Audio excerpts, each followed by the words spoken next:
ভাইয়া relic city তো mega city হতে যাচ্ছে, Mega city কিন্তু আছে। মেগা সিটিটা আসলে কিভাবে হবে? মেগা সিটি এই কারণেই হচ্ছে আমরা ল্যান্ড ডেভেলপমেন্ট না, আমরা সিটি ডেভেলপমেন্ট নিয়ে কাজ করতেছি, যেখানে 14,000 ফ্ল্যাট থাকবে। 14,000 ফ্ল্যাট আমরা আমাদের অর্থায়নে নির্মাণ করব। 110 বিঘার মধ্যে হচ্ছে কন্ড করব। এখানে 9 কিলোমিটার একটা দীর্ঘ একটা লেক থাকবে। এখানে সকল নাগরিক সুবিধা হচ্ছে থাকবে। সেই থেকে সবচাইতে তার চাইতে বড় কথা হচ্ছে এটা ঢাকার পাশে, ঢাকা থেকে দূরে নয়, ঢাকার খুব কাছে, মাও কিংবা পূর্বাচল নয়, এটা ঢাকার পাশে, গাবতলীর খুব কাছে, মিরপুরের পাশেই হচ্ছে বিরুলিয়া এবং বনগাঁ ইউনিয়নের মধ্যে হচ্ছে রেলিক সিটি। ওকে, তাই যদি ঢাকার বাসিন্দা হতে চান, সিটির মধ্যে যদি থাকতে চান, তাহলে রেলিক সিটিতে জমি কিনুন।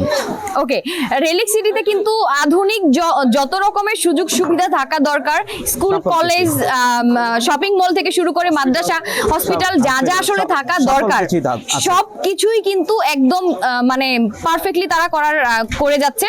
সো আপনারা কিন্তু আস্তে আস্তে অবশ্যই আপডেটগুলো পেয়ে যাবেন।